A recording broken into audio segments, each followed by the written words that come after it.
రామరాజ్యం channel ప్రేక్షకులకు నమస్కారం. ఈరోజు ప్రధాన అంశం మీ దేరంగుల కృష్ణయ్య.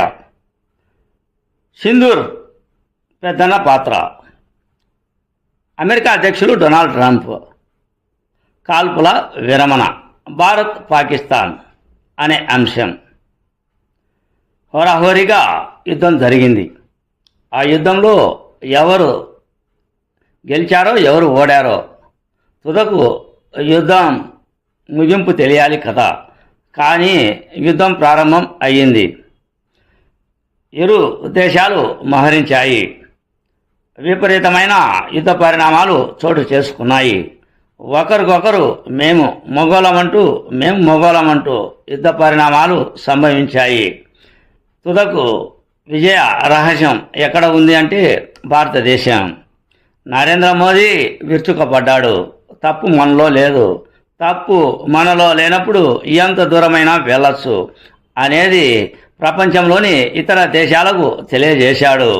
తప్పు మాది లేనప్పుడు ఎంత దూరమైనా వెళ్తామని పాకిస్తాన్ దేశంపై విరుచుకుపడ్డాడు. ఉగ్రవాదుల స్థావరాలను నాశనం చేశాడు. యుద్ధానికి దిగేందుకు సిద్ధం అన్నాడు. విపరీతమైన యుద్ధ పరిణామాలు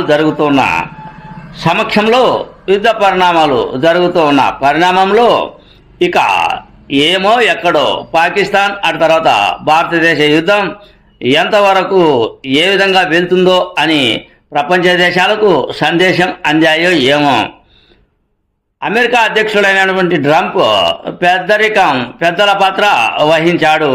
పెద్దల పాత్ర వహించడం వలన ప్రస్తుతం ఈరోజు సాయంత్రం నుంచి కాల్పుల విరమణకు రెండు దేశాలు అంగీకరించాయి అని ట్రంప్ ఒక ప్రకటన చేసినట్లు మన భారతదేశ ప్రధాన కార్యదర్శి వివరించారు.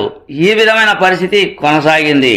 ఏది ఏమైనప్పటికీ మన ధైర్య సాహసాలు అనేటివి మనం నిరూపించడంలో మనం వెనుకంజ వేయలేదు.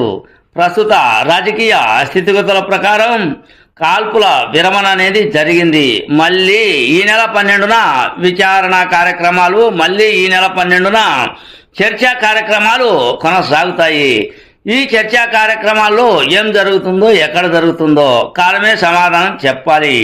ఏది ఏమైనప్పటికీ సింధూర్ సీరియస్, ఆ సీరియస్ ఏ విధంగా ఉండిందో ప్రధానమంత్రి నరేంద్ర మోదీ, భారతదేశం సీరియస్ అయితే ఏ విధంగా ఉంటుందో ప్రధానమంత్రి నరేంద్ర మోదీ నిరూపించారు.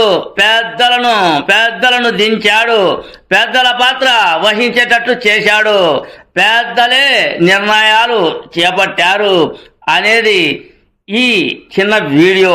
మీ సీనియర్ జర్నలిస్ట్ దేరంగుల కృష్ణయ్య. నమస్తే.